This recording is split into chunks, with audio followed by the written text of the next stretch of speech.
ఏంటి వల్లి అలా అయిపోయావు? ఏంలే. చూడమ్మా, పిల్లల గురించి అడిగితే ఆనందించాల్సింది పోయి అలా డల్ అయిపోయావేంటమ్మా? మనవడో మనవరాలో కావాలన్న ఆశ మీకుండొచ్చు, అవకాశం ఉండొద్దు.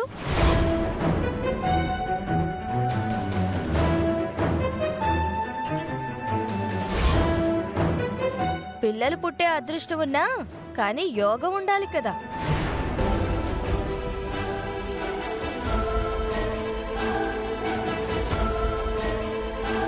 సత్య, ఏం మాట్లాడుతున్నావు? అంత మాట అనేసావేంటమ్మా? యోగం లేకపోవడం ఏంటి? అంటే పెళ్ళైనాక దూరంగా ఉన్నాం కదా, అసవంటప్పుడు తల్లయ్యే యోగం ఎట్లుంటదని సత్య ఉద్దేశం.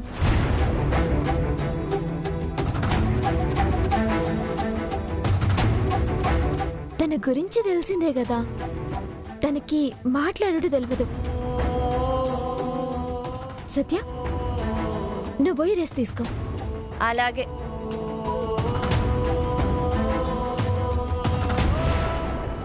మీరు వెళ్ళి రెడీ అవ్వండమ్మా. మధ్యాహ్నం భోజనానికి అల్లుడి గారికి ఏం కావాలో అడిగి చెప్పు. అడగాల్సిన అవసరం లేదత్తయ్య, మీరు ప్రేమగా ఏం పెట్టినా తింటాను. శ్రీవల్లి, పద.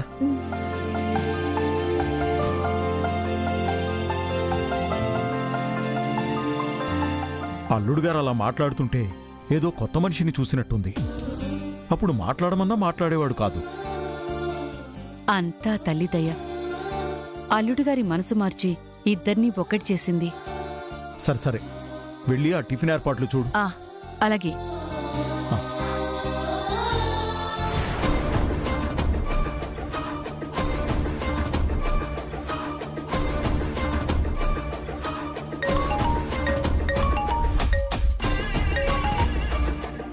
అమ్మా, వెళ్ళిన పని ఏమైంది? ఇంకా ఏం కాలేదు. ఏం కాలేదని మౌనంగా కూర్చున్నావా? ఆ నగలు ఎవరి దగ్గరున్నాయో వాడు దొరికాడంటే మొత్తానికి తేడా వస్తుంది కదే. తనకి ఫోన్ చేస్తుంటే కలవట్లేదమ్మా. కలవడం లేదా అంటే వాడు కావాలని ఫోన్ స్విచ్ ఆఫ్ చేసి పెట్టాడేమో. అన్నీ మనమే ఊహించుకుని భయపడితే ఎలా? వాడి చేతిలో మన ప్రాణాలు పెట్టి భయపడకుండా ఎలా ఉంటామే? అమ్మా, అవన్నీ నేను చూసుకుంటాను, నువ్వేం కంగారు పడకు. సరే సరే, ఆ శ్రీవల్లి మీ బావ విషయంలో కూడా కాస్త జాగ్రత్తగా ఉండు. నీ అదృష్టం బాగుండి ఆ రిసార్ట్లో జరగాల్సిన శోభనం ఆగిపోయింది. ఇప్పుడు అల్లుడున్నది అత్తగారింట్లో. వాళ్ళని ఒకటి చెయ్యాలని ఓ శ్రీవల్లి వాళ్ళ అమ్మ మనసులో ఉంది. కాబట్టి ఆ ఏర్పాట్లు గనక చేసిందనుకో, ఆ తర్వాత నువ్వు బాధపడి కూడా ప్రయోజనం ఉండదు. శ్రీవల్లి వాళ్ళ అమ్మా నాన్న అయితే ఆ ప్లాన్లోనే ఉన్నారు. నువ్వు అత్తని తీసుకుని ఇక్కడికి వచ్చాయి, అందరినీ కంట్రోల్ చేయొచ్చు. సరే, నువ్వు మాత్రం మీ బావ విషయంలోనూ ఆ నగల విషయంలోనూ చాలా జాగ్రత్తగా ఉండు. నేను వచ్చింది అందుకే కదా. నువ్వు నేను చెప్పింది చెయ్యి.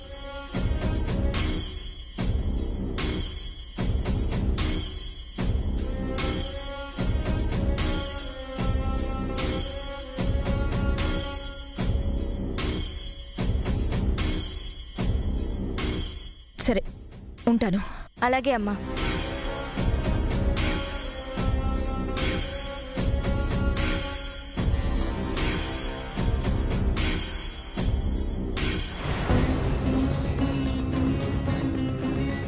వాడి ఫోటో వరంగల్లో ప్రతి వీధిలో అంటించేశాంరా. జై, కేవలం వరంగల్లో మాత్రమే కాదు, వరంగల్ చుట్టుపక్కల అన్ని ఊర్లలోనూ ఈ పోస్టర్ అంటించండి.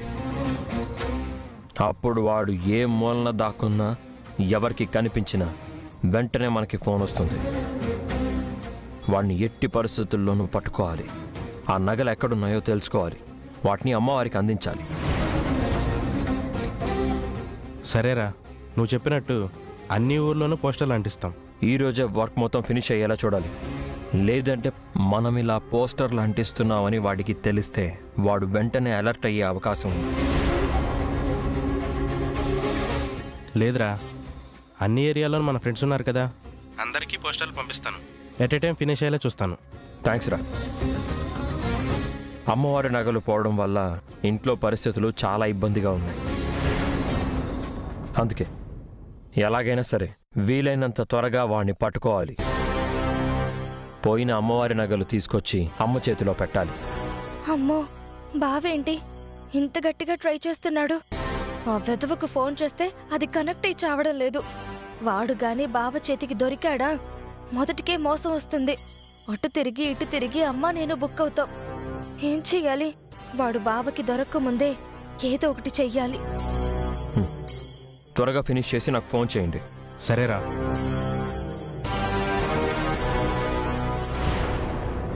సత్య,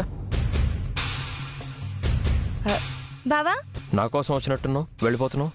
అబే ఏం లేదు బావా, ఎక్కడున్నావా అని చూశాను. వచ్చి చూస్తే ఇక్కడ ఫోన్ మాట్లాడుతున్నావు. సరే డిస్టర్బ్ చేయడం ఎందుకని వెళ్ళిపోతున్నాను. ఆ ఫేక్ ఈఓ గురించే మాట్లాడుతున్నాను. వరంగల్ వైపు వచ్చాడని చెప్పాను కదా, వాడిని పట్టుకోవడానికి ఫ్రెండ్స్తో ట్రై చేస్తున్నాను. వాడు దొరకాలి. వాడికి వాడి వెనకాలన్న వాళ్ళకి నా చేతిలో ఉంటుంది.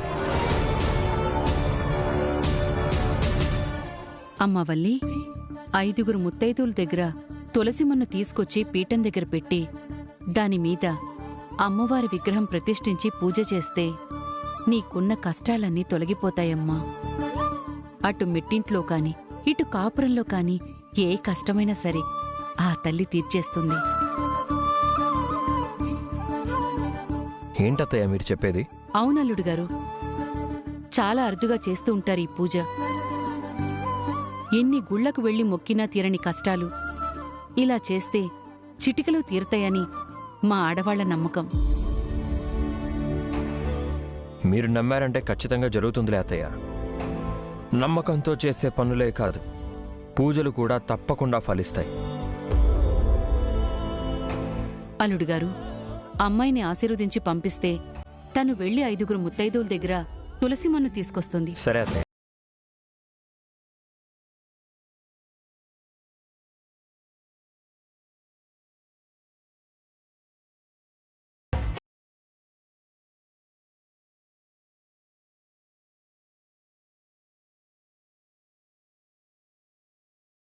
వెళ్ళమ్మా.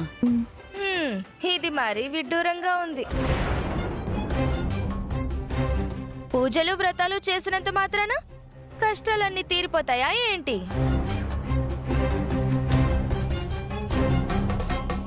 అమ్మవారి నగలు దొరికేసి అర్జెంటుగా అత్తయ్య గారి మనసు మారిపోయి దగ్గరికి తీసుకుంటుందా ఏంటి? సత్య, జరుగుతుందా అని అనుకో. జరగాలనుకున్నవి ఖచ్చితంగా జరుగుతాయి. శ్రీవల్లి విషయంలో నా మనసు ఎప్పటికీ మారదు అని అనుకున్నాను. కనీసం నా పక్కన కూడా ఉంచుకోనివ్వను అని నేనెప్పుడూ అనుకుంటుండేవాణ్ణి. కానీ నా మనసు మారిపోయి తనని ఇంతగా అర్థం చేసుకుంటానని నేను కల్లో కూడా అనుకోలేదు.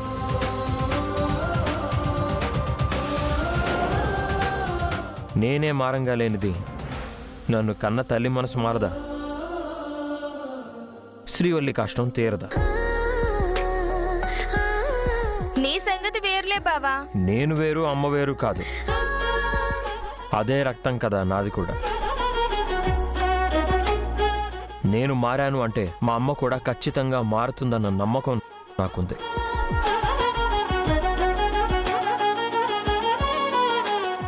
చూడు శ్రీవల్లి, నువ్వు ఆ పూజ పూర్తి చేసేటప్పటికి అమ్మవారి నగలు నీ కళ్ళ ముందుంటాయి. వాటిని అమ్మ చేతిలో పెట్టి అమ్మకి నువ్వేంటో అర్థమయ్యేలా చేసి అమ్మ నిన్ను దగ్గరికి తీసుకునే పరిస్థితి వస్తుంది.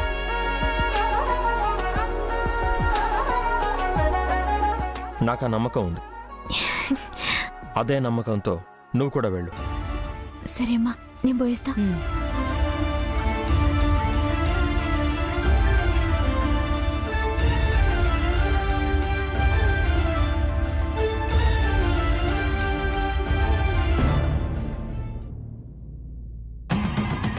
వదినా. ఏంటి మంజరి? వదినా, నేను చెప్తే విన్నావా? అక్కడ వాళ్ళ పాటికి వాళ్ళు ఏదో ప్లాన్ చేసుకుంటున్నారంట. చూడబోతే వాళ్ళేదో పెద్ద కుట్రలో ఉన్నారనిపిస్తుంది వదినా. మనం అర్జెంటుగా బయలుదేరాలి. పదొదినా. ఎవరు ప్లాన్ చేస్తున్నారు? ఎక్కడికి బయలుదేరాలి? ఆ శ్రీవల్లి వాళ్ళ అమ్మా నాన్న. నేను అనుమానించినట్లే ఆ నగలు కూడా వాళ్ళ దగ్గరే ఉన్నాయి. అందుకే అల్లుణ్ణి అమ్మాయికుణ్ణి చేసి తెలివిగా అక్కడికి రప్పించుకున్నారు. ఆ నగలు బయటికి రాకుండా, కూతురు గడప దాటే పరిస్థితి రాకుండా చాలా పెద్ద కుట్ర చేస్తున్నారు వదినా. మనం అక్కడికి వెళ్తేనే ఇవన్నీ బయటపడతాయి వదినా. నా మాట విని ఆ ఊరెళ్దాం పదా. అవతల ఘోరం జరిగిపోతుంటే ఏంటి వదినా ఇంకా ఆలోచిస్తున్నావు? ఏమ్మా, ఎప్పుడూ ఆ శ్రీవల్లి గురించి ఏవో ఒక చాడీలు చెప్తూ ఉండడమేనా నీ పని? ఇంకా వేరే ఉపయోగపడే పనేం చేయవా? అది కాదన్నయ్య గారు. చూడమ్మా, శ్రీవల్లి ఎలాంటిదో మనకంటే తనకే బాగా తెలుసు. అలాంటి అమ్మాయి గురించి లేనిపోని మాటలు మాట్లాడడం తప్పు. నగలు పోయాయన్న మాట నిజమే, కానీ ఆ నగలు తనే తీసిందని మాట్లాడడం తప్పు. నిజంగా అన్ని నిజాలు వాటంతటవే బయటపడతాయి. ఎవరు నగలు తీశారు, ఎవరు తప్పు చేశారనేది త్వరలోనే తెలుస్తుంది. మాట్లాడుకోవడానికి ఆ మాటలు తప్ప ఇంకేవీ లేవన్నట్టు ఎందుకమ్మా ఇవన్నీ? అలాంటి వాటి గురించి మాట్లాడకుండా ఉంటే ఇల్లు ప్రశాంతంగా ఉంటుంది, దేవకు కూడా ప్రశాంతంగా ఉంటుంది. అన్నయ్య గారు, మీరిలా గుడ్డిగా నమ్ముతున్నారు కాబట్టే వాళ్ళలా ఇష్టం వచ్చినట్టు ఆడుతున్నారు. ఇందాకే సత్య ఫోన్ చేసింది. అమ్మా, నగలు ఇక్కడే ఉన్నాయని నాకు అనుమానంగా ఉంది. ఇటుపక్క చూస్తే శ్రీవల్లి అమ్మా నాన్న ఏదో ప్లాన్ చేస్తున్నారు అంది. వాళ్ల కుట్ర తెలుసుకోవడానికి అత్తయ్యని త్వరగా తీసుకురమ్మని చెప్పి ఫోన్ చేసింది. అందుకే వదిన్ని రమ్మని అడుగుతున్నానన్నయ్య. దేవకి, ఇలా ఊహలతో అనుమానించుకుంటూ పోతే అది కేవలం అనుమానం మాత్రమే. నిజం కాదు అని తెలిసిన రోజున వాళ్లకంటే ఎక్కువ నువ్వు బాధపడాల్సి వస్తుంది. వాళ్ళు చెప్పింది నిజమైతే కూడా బాధపడాల్సింది నేనే కదా.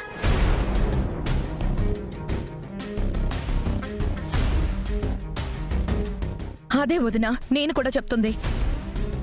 అక్కడ ఏదో ఒకటి జరిగి ఇంకా నీ పరువు బజారున పడకముందే మనం వెళ్తే మన నగలు మనకి దొరుకుతాయి. ఆ శ్రీవల్లి వాళ్ళ అసలు రూపం మనకు తెలుస్తుంది. ఈ సమస్యని ఎలా పరిష్కరించుకోవాలో అర్థం కాక ఇప్పటిదాకా అల్లాడిపోతున్నాం. అదే మనం అక్కడికి వెళ్ళామనుకో, అన్ని సమస్యలకి శాశ్వతంగా పరిష్కారం దొరుకుతుంది. నా మాట వినోదనా, బయలుదేరదాం పదా. ఈ ఒక్కసారికి నా మాట వినోదనా, నువ్వొచ్చావనుకో, ఆ నగల దొంగలెవరో తెలుస్తుంది, ఆ శ్రీవల్ ఎలాంటిదో తెలుస్తుంది, అల్లుడికి ఎంత అన్యాయం జరిగిందో తెలుస్తుంది, ఎవరికి న్యాయం చెయ్యాలో కూడా తెలుస్తుంది. సరే, వెళ్ళడానికి ఏర్పాట్లు చెయ్యి. దేవకి, తొందరపడకు, నా మాట విను. మీ మాటకి నేనెప్పుడు ఎదురు చెప్పలేదు. కానీ ఇక్కడ కూర్చుంటే అక్కడేం జరుగుతుందో తెలీదు. వెళ్తేనే కదా నిజమెంతో అబద్ధమెంతో తెలిసేది.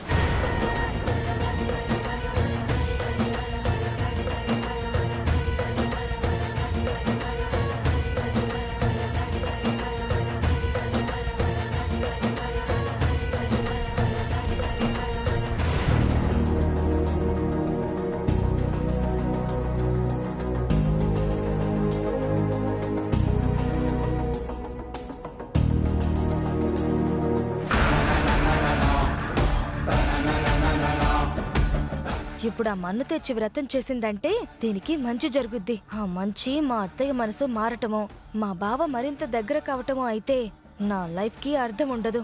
సో అది ఒక ఇంటికి వెళ్లేలోపు నేను మిగిలిన ఇళ్లల్లో ఆ తులసి మన్ను ఇవ్వకుండా చెయ్యాలి.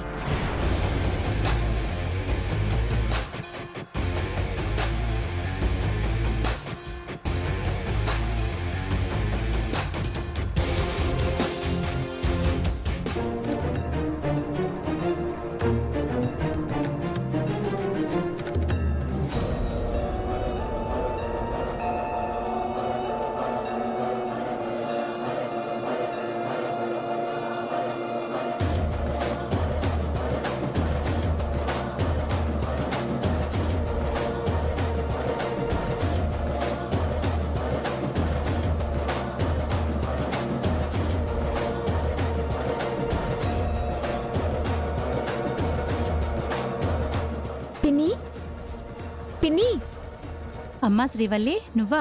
బాగున్నావా? మంచిగున్నా. ఏంది అలా బయట నిలబడిపోయావు? లోనికి రా అమ్మా. పూజకి టైం అవుతుంది పిన్ని, పోవాలి. ఓ అవునా? అవు పిన్ని, 5 ముత్తైదుల చేతుల మీదుగా తులసి మన్ను తీసుకొని వ్రతం చేస్తున్నా. నీ చేతులతో జరంత తులసి మన్నిస్తావు పిన్ని. దానికేం భాగ్యం? వ్రతానికి తులసిమను మంచిదేగా, తీసుకొస్తానుండు.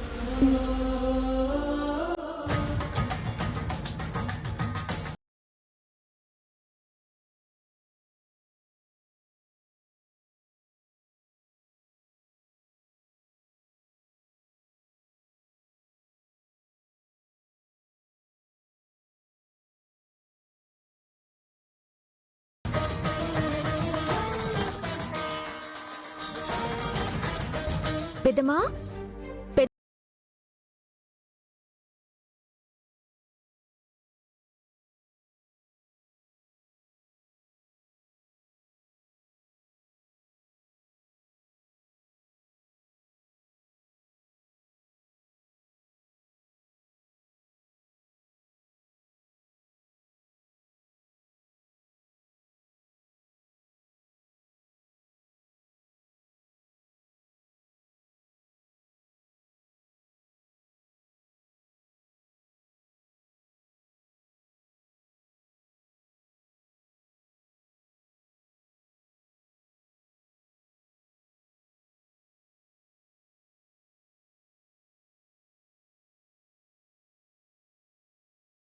పూజకి తులసి మన్ను కావాలత్తా. ఉండమ్మా, తీసుకొస్తాను.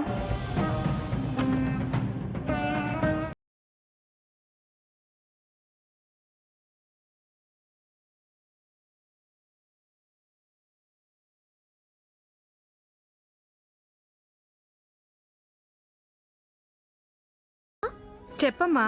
పూజకి తులసి మన్ను కావాలత్తా. అలాగే, తీసుకొస్తానుండు.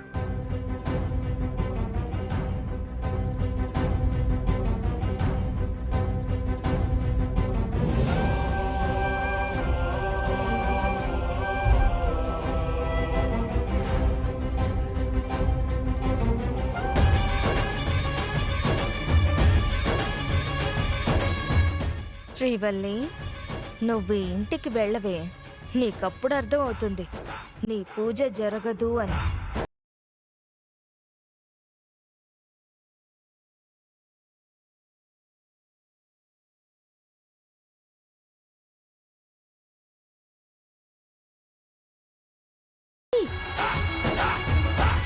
ఏమ్మా, ఏంటి ఇట్లొచ్చావు?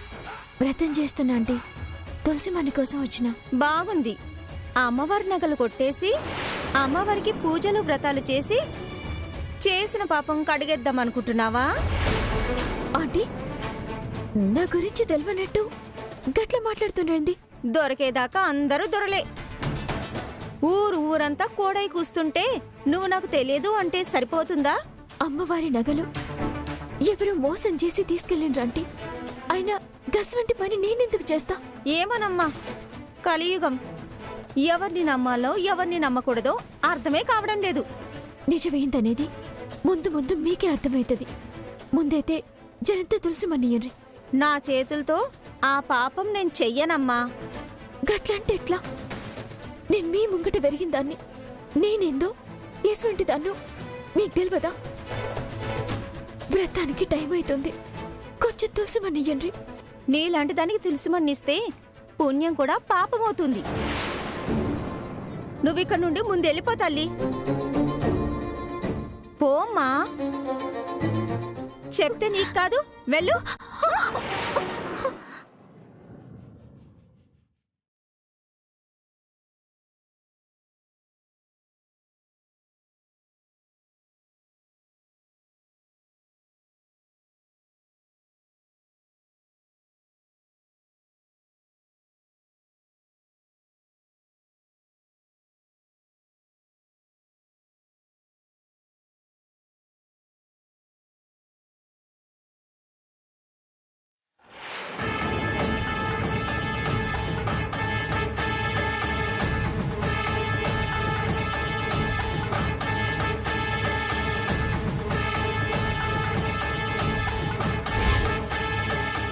ఏడవనీకే నన్ను పుట్టించినవా? ఏడవనీకే మా అమ్మ నన్ను కన్నదా? ఏందమ్మా నా బతుకు? చెయ్యని తప్పుకి గమ్మొత్తాయనికి గన్ని దినాలు దూరం చేసినావు. నీ నగలు దొంగతనం చేసిందని నన్ను దొంగం చేసినావు. చివరికి వ్రతం చేసుకుందామంటే నేను పుట్టిన ఊళ్ళోనే నాకు పిడికెడు తులసి మన్ను కూడా దొరకకుండా చేస్తున్నావు. గిట్ల నన్ను ఏడ్పించే కన్నా నా ప్రాణం తీసుకురాదు. సచ్చిన తర్వాతైనా నిమ్మలంగుంటాను. శ్రీవల్లి